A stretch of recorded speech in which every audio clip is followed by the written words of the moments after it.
amigos del diario La República. En esta oportunidad nos ha recibido el presidente de la Junta Nacional de Justicia, el magistrado Antonio de la Asa, con quien vamos a conversar en realidad de muchos temas, porque actualmente a la Junta Nacional de Justicia le falta 2 integrantes, ¿no? Y queremos saber las implicancias que está generando todo esto en un contexto también difícil, en que no se sabe si en realidad en la Junta puede volver los doctores Aldo Vázquez e Inés Tello, o pueden entrar otros suplentes producto de una ley que está también en camino a aprobarse, ¿no? Entonces yo le doy de antemano las gracias, doctor, por habernos aceptado esa entrevista. Muchas gracias por la entrevista y dispuesto a dar las respuestas a las preguntas que me formulan. Bien, quiero empezar esta entrevista preguntándole sobre el predictamen que ayer se aprobó en la Comisión de Constitución para que sean los que seguían en la lista del concurso público del 2019 que no habían alcanzado el puntaje ideal puedan ser habilitados como suplentes, ¿no? Usted declaró en Canal N de que no le habían pedido opinión técnica a la Junta Nacional de Justicia, ¿no? Ahora, yo revisando el predictamen, en el predictamen dice que ayer pidieron opinión técnica el mismo día que aprobaron el predictamen, ¿no? Entonces, mi pregunta es, por cuestiones de tiempos, ¿era imposible que ustedes envíen una opinión técnica a la Comisión de Constitución sobre este proyecto de ley del Defensor del Pueblo? Es así. Cuando fue una entrevista el día de ayer, yo no estaba informado que había entrado un requerimiento del Congreso para pedir información sobre ese proyecto de ley, ¿no?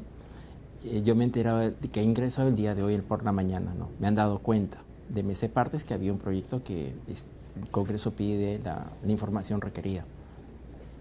Y sobre la pregunta que me formulas, en realidad lo ideal y perfecto es que sea el Poder Judicial que se pronuncie. Yo estimo que cualquier ciudadano espera que la autoridad, en este caso el Poder Judicial, la Corte Suprema de Justicia de la República, se manifieste qué es derecho, qué es lo que le corresponde. Es una garantía dentro de lo que es la democracia, ¿no? Que la autoridad, en este caso el Poder Judicial, le diga si tiene o no la razón desde el punto de vista jurídico. La salida que brinda el Congreso a través de un proyecto de ley no es lo más ideal, porque estimo que no reconoce la meritocracia. El concurso concluyó con 14 personas, 7 titulares, 7 suplentes. Entonces, el proyecto no resuelve el tema de fondo. Estimo que hay otros mecanismos para resolverlo, como podría ser que el Congreso, como lo hizo en la época de la pandemia, suspendiera los plazos de prescripción y caducidad para que los procedimientos disciplinarios que se le siguen a los magistrados no prescriban, y por lo tanto la Junta, ya seamos nosotros o quien nos sustituya, se pronuncie por el tema de fondo. ¿Qué sensación le deja? Por ejemplo, yo estaba revisando su puntaje cuando usted quedó en el cuadro de méritos y usted tuvo 80.65 puntos. Y de acuerdo a esta ley, ¿no?, uno de los posibles suplentes habilitados sería el señor Ismael Lavilla con 73.5 puntos, ¿no? O sea, es una amplia diferencia de puntaje, pero posiblemente si esta ley se aprueba, ¿no?, ellos llegarían a formar parte de la institución que usted preside. Sí, sería una alternativa si el Congreso lo aprueba de esa manera. Como le manifiesto, la meritocracia es lo más importante. Si bien es cierto, el Congreso puede definir quiénes pueden formar parte de la Junta o cómo debe ser el concurso, ya hubo una regla de juego y esta no creo que sea lo mejor. Y el otro elemento esencial es que no le han preguntado a las personas si realmente quieren formar parte de la Junta Nacional de Justicia, cuando sabe que existen 2 ciudadanos que han apelado, que tienen un derecho que se está viendo en el Poder Judicial, en la Corte Suprema, y por último también pueden tener un derecho expectaticio de querer participar en el otro concurso, porque es de entender que el Defensor del Pueblo en los próximos meses debería ya estar convocando para designar a las personas que nos van a sustituir. Por ende, no podrían participar en dicho concurso sencillamente porque, de acuerdo a la norma, señala que nadie puede ser reelegido. Entonces, si cumplen un plazo de cubrir un periodo con nosotros, estaría inhabilitado para poder participar en el concurso siguiente. ¿Cuál sería el impacto en la Junta Nacional de Justicia en el caso el Congreso apruebe esta ley, ingresen 2 integrantes, ¿no?, que siguen en esta lista, pero luego el Poder Judicial resuelve el amparo para que y resuelva que vuelvan los doctores Tello y Vázquez. ¿Qué impacto tendría eso en la Junta? Porque ¿tendrían que dar de baja a los suplentes o cómo? La respuesta la tendría que dar el mismo Poder Judicial. Si el Poder Judicial es acucioso, tendría que señalar que deberían ingresar a ocupar su puesto y las dos personas que han entrado a suplir deberían de dejar el cargo. Sería lo más razonable. Pero si no dicen absolutamente nada, estoy seguro que ahí hay una laguna que ameritaría alguna forma de solucionar, pero estimo que eso no ocurra. Ahora, ¿y quién es el principal responsable de esta laguna que estamos? Yo no desearía hablar de responsables. Me parece que no es lo más apropiado. Lo que yo desearía es evitar generar confusiones que van más allá de lo jurídico, que lo único que hacen es generar arbitrariedad e incertidumbre para una mejor administración de justicia. Ahora, usted cuestionó la decisión del Tribunal Constitucional, ¿no?, de suspender la restitución de los señores Aldo Vázquez e Inés Tello, pero ¿no cree que pudo haber hecho algo más? Porque ni bien se conoció esta resolución, usted también de inmediato, la Defensoría, ¿no?, de inmediato se convocó para que los suplentes de Inés Tello y Aldo Vázquez asuman, ¿no? Entonces, ahí como que no cree que pudo haber hecho algo más, como que la Junta se doblegó ante lo que dijo el TC y el Congreso. De ninguna manera los miembros de la Junta Nacional de Justicia se han doblegado, sino lo único que han hecho es reconocer que vivimos en un Estado constitucional de derecho, reconocer que existen atribuciones del Tribunal Constitucional y también hay atribuciones del Poder Judicial, más allá de que estemos de acuerdo o no con lo decidido por el Tribunal, lo acatamos, pero al mismo tiempo sabemos que tenemos otras obligaciones distintas dentro de la función de la Junta Nacional de Justicia, que como es los procesos disciplinarios, denuncias que seguir, designación de jueces y fiscales, y por ende no podíamos abdicar, sino continuar con nuestras propias labores. Y esa es la misión que tenemos los 5 miembros de la Junta Nacional de Justicia, que continuamos en nuestras funciones constitucionales. Magistrado, ¿usted le tiene miedo al Congreso? De ninguna manera. Ningún ciudadano en un Estado democrático puede tener miedo a ningún poder del Estado. Lo que yo hago es solamente aplicar y defender mis derechos, ¿no?, como cualquier persona, porque lo peor que podría ocurrir es tener miedo a la autoridad, porque ya no sería democracia, sería dictadura. Se lo consulto porque pareciera que en los últimos años el mínimo error de cualquier alto funcionario es causal para que en el Congreso abra un juicio político. Y en este caso ustedes casi intentaron removerlos a todos por 5 causales que no estaban bien especificadas.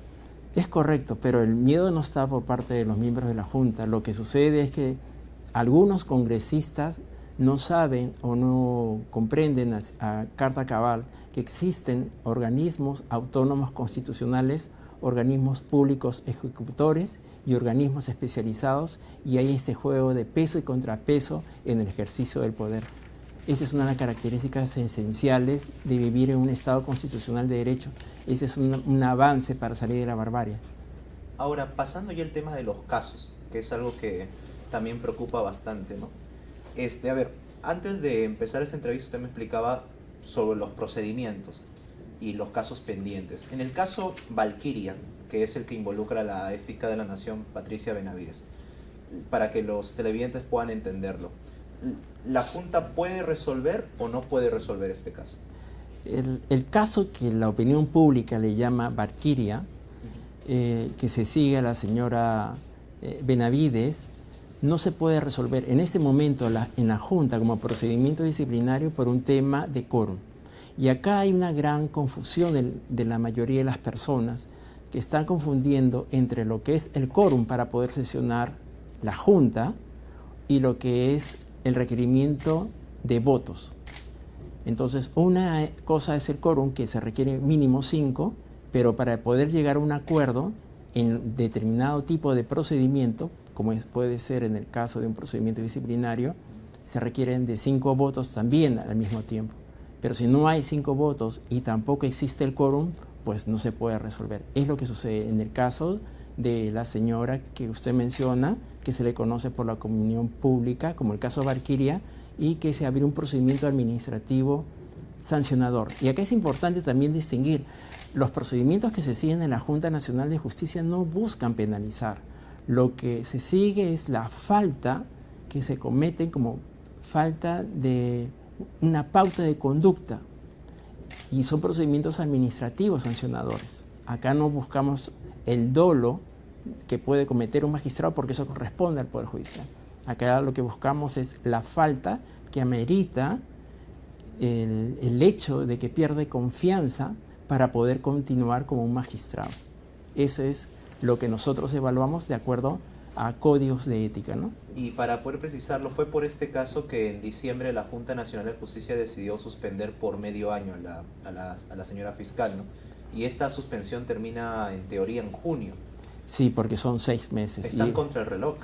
Es correcto, el tiempo corre y el Pleno de la Junta solamente tiene a la fecha 5 miembros. Ya. Y por ende no nos podemos pronunciar ni por el fondo, el procedimiento administrativo propiamente dicho, ni tampoco por la medida cautelar que vence para pronunciarnos, si fuese así, antes del día 6 de junio. Ahora, sobre este caso, ella presentó una reconsideración para revocar la suspensión. ¿Pueden o no pueden resolverlo? No podemos resolverlo porque no tenemos el quórum debido para poder resolverlo. Y tampoco pueden ampliar la suspensión cuando llegue junio, en caso no tengan el quórum completo. Correcto, tampoco podemos ampliar Entiendo. la suspensión por 6 meses más. En pocas palabras, si hasta el mes de junio no tienen sus 7 integrantes, o 6, ¿no? La señora volvería a ser fiscal de la Nación. Desde el punto, en relación a ese procedimiento administrativo sancionador, sería esa la respuesta, pero la señora tiene otro procedimiento administrativo sancionador donde va vinculado al caso de su hermana, que la removió del puesto a la fiscal Revilla, en una Benavides, que es su hermana que se empeñaba como juez, que hasta la actualidad tengo entendido que sigue elaborando como juez. Ese caso sí podemos pronunciarnos. Ella tiene 2 procedimientos en ese momento abiertos. El que ha mencionado, que le conoce la opinión pública, como el caso Barqueria, pero desde el punto de vista administrativo sancionador, que no tiene nada que ver con la materia penal, y tiene otro proceso por la remoción de la fiscal Revilla. Y en ese caso de la fiscal Revilla, ¿cuántos votos necesitan para que la Junta tome una decisión? En ese caso se necesita nuevamente el tema del quórum y el tema de la votación. En el caso de los procedimientos disciplinarios, nuestra ley orgánica ha dicho solamente se requiere mayoría simple.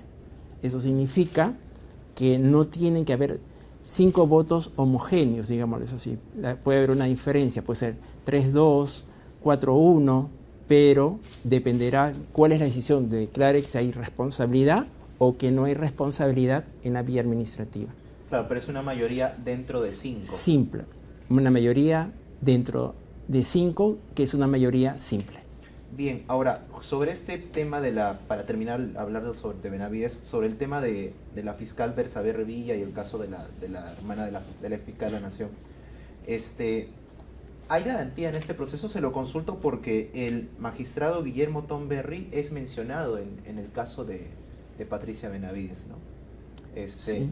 ¿Él qué debería hacer? ¿Inhibirse? Lo que sucede en el caso del magistrado Tomberry, él, como es obvio, igual como ocurrió en el caso del doctor José Ávila, se le preguntó qué era lo que había ocurrido, pero él manifestó a ciencia cierta que lo único que había ocurrido es que había conversado con el señor Carrillo Leca, que lo conoce de hace muchos años, no desde ahora, y que en distintas oportunidades él ha hablado en inglés. Y lo único que tenemos nosotros es una referencia de dichos. Entonces hay una diferencia abismal. ¿Por qué hay una diferencia abismal? Porque la persona, en ese caso Jaime Villanueva, lo único que está haciendo es una referencia de oídos. Ni siquiera sabe de qué se trató, de qué hablaban. Ni siquiera puede tener mayor referencia de que le habían contado lo que otra persona le había dicho, que había participado. Todos son referencias. Entonces, como usted comprenderá, la Junta Nacional de Justicia también, cuando alguien quiere inhibirse, evalúa si los elementos que hay alrededor ameritan que esa persona deba de separarse, ¿no? Inhibirse. Ahora, pero no es un argumento similar al que, por ejemplo, el que usa el abogado de de la fiscal de la Nación, porque también ellos pueden decir que lo que ha dicho Villanueva sobre Benavides son dichos también. Y lo ha dicho, en realidad, lo ha dicho, ¿no? Entonces no es un argumento similar. Los argumentos tienen que tener sentido. Si los argumentos no tienen sentido de lo que se está tratando de ver, es lo que le da el valor. Eso es lo que se conoce como el juicio experto. El juicio experto que se tiene que aplicar en este caso es el compromiso, el conocimiento, la experiencia para nosotros determinar que hay razones suficientes que ameriten aplicar una razón de inhibición.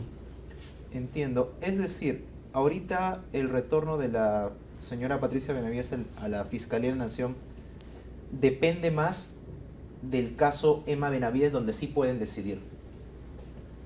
Sí. Donde pueden decidir una sanción que es una destitución. Corríjame si estoy equivocado. No puedo adelantarle cuál puede ser el sentido del Pleno de la Junta Nacional de Justicia, cuál puede ser su sentido. Puede ser también que estime que no hay lugar a una responsabilidad. Eso no le puede decir. Pero lo que sí le puedo decir que en el caso de la Junta Nacional de Justicia, llegado el momento, si tenemos el informe respectivo, resolverá cada uno de los miembros de acuerdo a su criterio de conciencia, ¿no? Ahora, pasando a otro tema, hoy tuvieron una entrevista, ¿no?, con el jefe de la OMPE, Piero Corbeto, ¿no? Y muchos nos preguntamos porque había un cronograma, ¿no?, para decidir si ellos continúan o no, y si mal no recuerdo, ese cronograma decía que la Junta podía pronunciarse hasta el 7 de mayo. ¿Es así? Es correcto, es cierto. De acuerdo a las bases el señor Piero Corbeto se encuentra en un proceso de ratificación. Lo que ha ocurrido está dentro del marco de la legislación y de acuerdo al proceso propiamente dicho, se tenía como fecha para sustentar si había lugar ante el Pleno a su ratificación o no, era el día de hoy, y los miembros del Pleno tenemos plazo hasta el día martes 7 para pronunciarnos, si estamos a favor o no de su ratificación. Y volviendo a ser un poco didácticos en ese sentido, ¿cuántos votos necesitan para tomar esa decisión del caso de Corbeto? En ese caso de Corbeto es un proceso de ratificación. En los procesos de ratificación, ahí sí se requiere 2/3 del número de miembros, o sea, 5 votos a favor o 5 votos en contra. O sea, podría ocurrir que alguien no vote a favor y esa persona no puede ser ratificada. Y eso se debe únicamente por el número de miembros que somos ahora, porque si fuéramos 7, ahí sí habría la posibilidad de ese equilibrio que se juega todo en estos 5 miembros del Pleno, ¿no? Wow, y ahora si hasta el martes 7 basta que uno vote en contra, tendrían que convocar a un nuevo concurso. Correcto, inmediatamente Y ya no podría participar ahí el señor Corbeto. No sí podría participar. Wow. Y o sea, ahí sí es muy complicado. No le podría decir si podría entrar un nuevo proceso. Yo entendería que no. No tengo esa respuesta, no la tengo clara en este momento. Claro, pero lo único concreto es que el martes 7 deciden y tienen que votar 5 a favor para que el señor siga, si no, basta que él no es ratificado. No es ratificado. Entiendo. Eso es lo importante de contar con 7 miembros. Eso es lo que da el equilibrio cuando el legislador ha hecho una distinción entre lo que es tomar una decisión por mayoría simple y en otros casos que no habla de ese criterio, sino habla del número legal mínimo que es 2/3, que es 5. Ahora, y en el caso de la señora Carmen Velarde, ella se ha pospuesto la etapa de entrevista, ahí el cronograma va a cambiar. Lo que sucede es precisamente eso, mientras que no tengamos 6 o 7 miembros, no podemos tomar una decisión. ¿Por qué no podemos tomar una decisión? Porque uno de los miembros del Pleno en la actualidad, como es el doctor Guillermo Tomberry, en algún momento de su ejercicio profesional de ambos, concurrieron en una entidad pública y el doctor Tomberry fue su jefe directo. Entonces, por ende, se tiene que inhibir. Y ese proceso de inhibición no es desde ahora, sino el proceso de inhibición fue hace 4 años cuando se inició el proceso para designar a la jefa o jefe de ese momento de RENIEC. Entonces, la regla se mantiene, no puede participar. Por eso es que somos 4 y no podemos tomar una decisión, porque no hay quórum.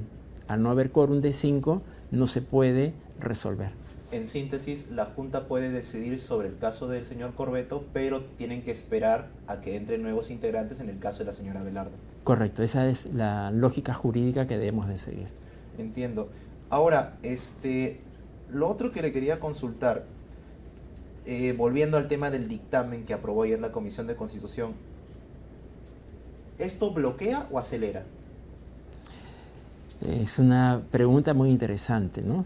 Si nosotros lo vemos qué es bloquear o qué es acelerar, dependerá mucho si es que el Poder Judicial se pronuncia o no a favor de los dos magistrados que están en su recurso de apelación ante la Corte Suprema, ¿no? El resultado final ahí se verá, pero mientras tanto solamente hay una expectativa, ¿no? Porque la impresión que dio ayer también algunos integrantes de la Comisión de Constitución era que también que lo hacían con la intención de que ya estaba próxima la Junta a decidir la ratificación de estas dos autoridades electorales. Y como sabrás, son autoridades electorales cuestionadas también, no por quien habla o por usted, sino por quienes integran un sector del Congreso, no voy a generalizar, ¿no? Uh-huh. Entonces, esa era mi inquietud, ¿no? Lo otro que le quería consultar, doctor, yendo al tema de la cantidad procedimental, ¿ustedes cuántos procedimientos tienen hasta este momento y cuántos están paralizados? En este momento la Junta Nacional de Justicia tiene un promedio de 188, 189 procedimientos en trámite.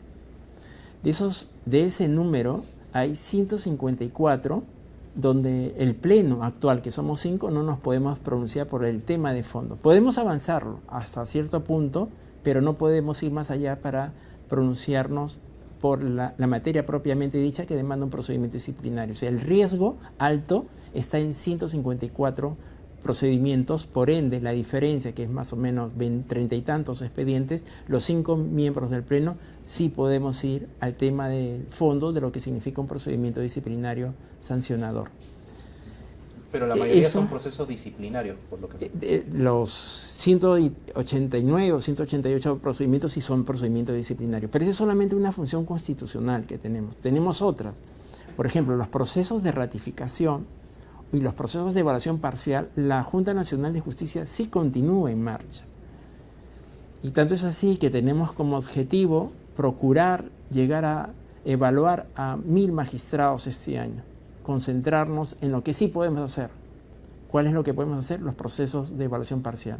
Como mínimo, llegar a hacer entre 450 y como máximo, que sería el total, a 1000 expedientes, a 1000 magistrados ser evaluados, con los 5 miembros.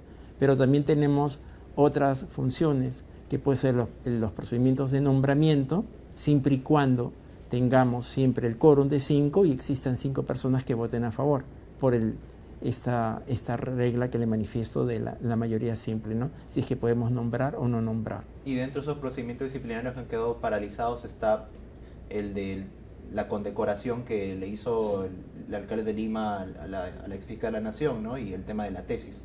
Se refiere a los temas de Patricia Benavides. Aun cuando en esos temas son investigaciones preliminares, en el caso del tema de la tesis no es factible poder continuar porque el instructor en ese momento de la investigación preliminar era el doctor Aldo Vázquez Ríos, y en el caso de las medallas que recibió del alcalde de Lima sí se podría continuar.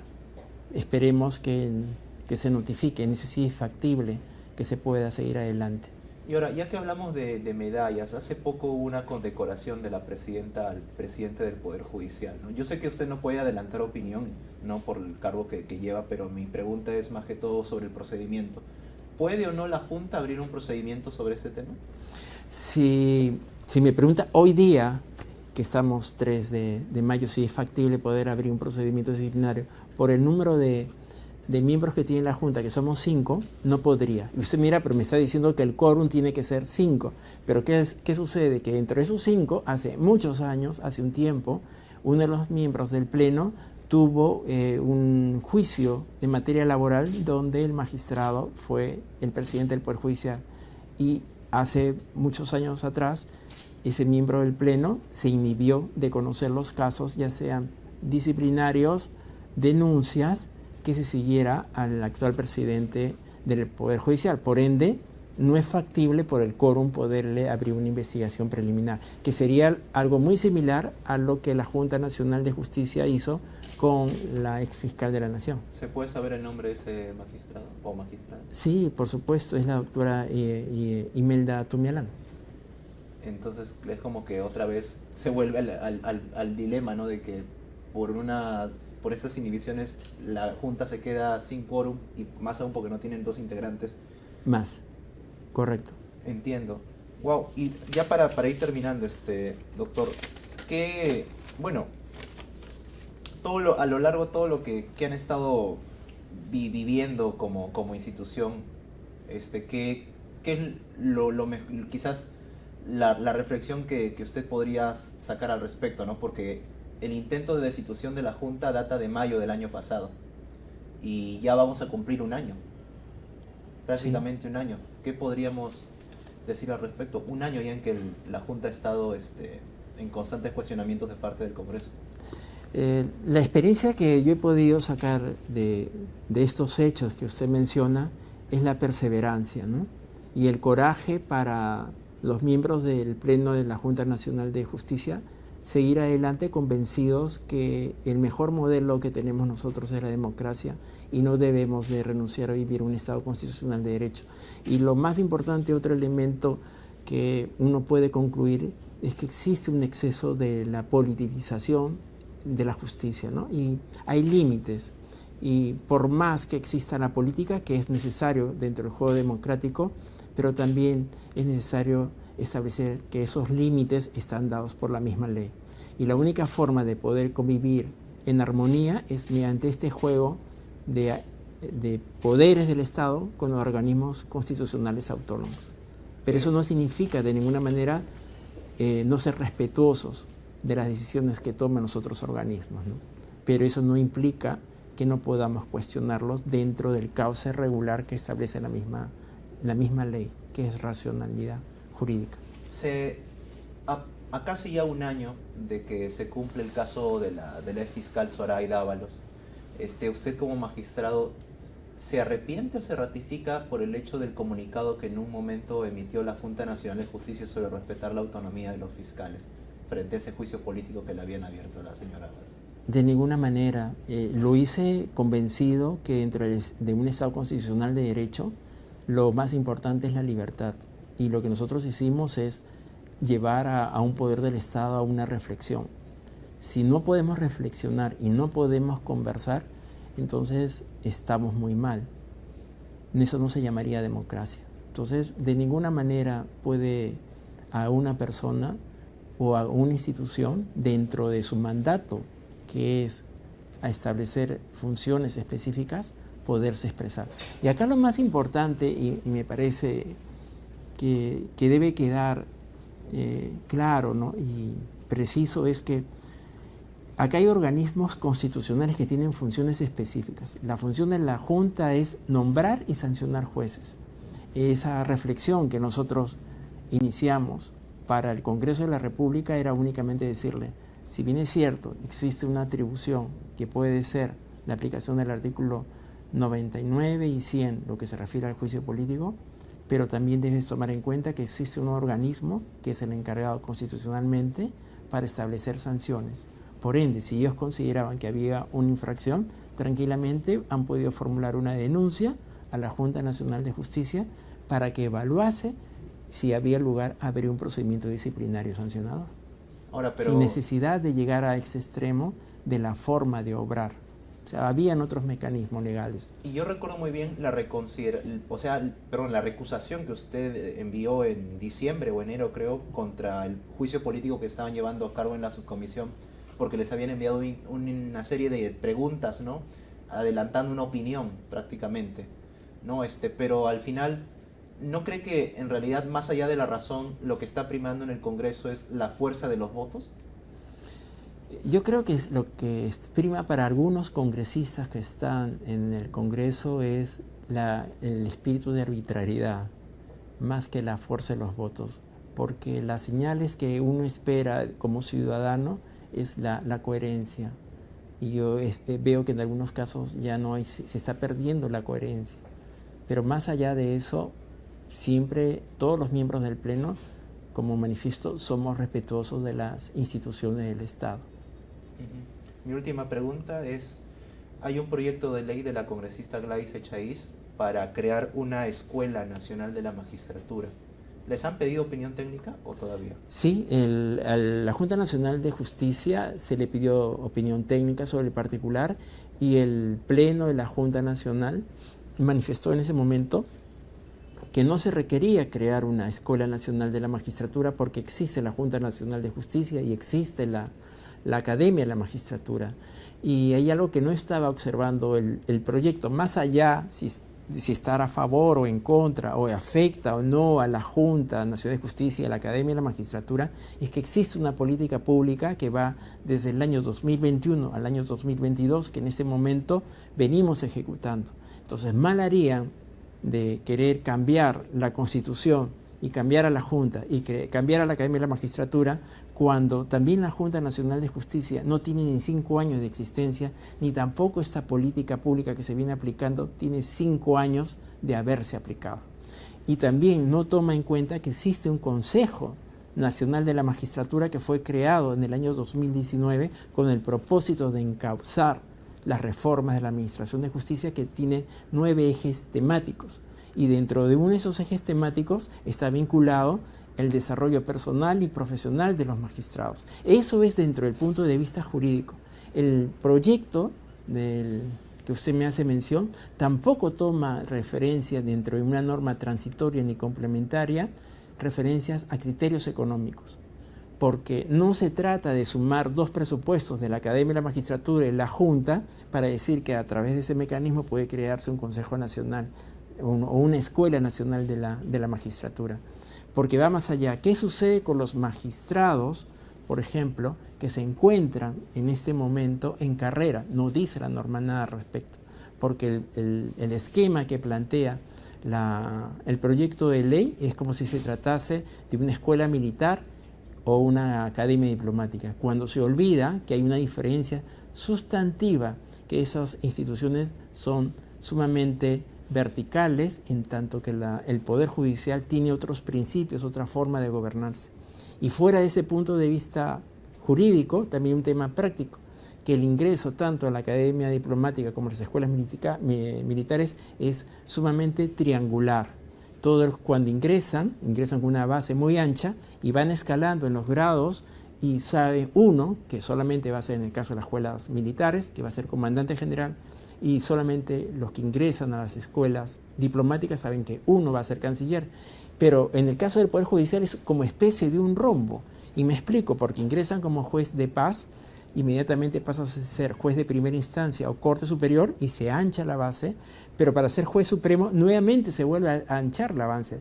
No se vuelve triangular, sino, como explico, es una especie de rombo, es una lógica totalmente distinta para operar. Entonces, dentro de mi punto de vista, el proyecto de ley podrá tener para algunos muchas virtudes y para otros, como en el caso de la Junta Nacional, tiene una serie de deficiencias o puntos no resueltos hasta la fecha, fuera de las formalidades o la forma en que se quiere implementar. Y también le puedo decir que desde el punto de vista práctico sería una forma rápida e inmediata de desaparecer a la Junta. ¿Y por qué le digo esto? Por la forma de la conformación. Señala, por ejemplo, que en vez de ser 7 miembros van a ser 3. Y, por ejemplo, en el caso del Poder Judicial, sería ese consejo estaría formado por un representante del Poder Judicial, uno del Ministerio Público y un decano de las escuelas de posgrado de Derecho de las universidades más antiguas.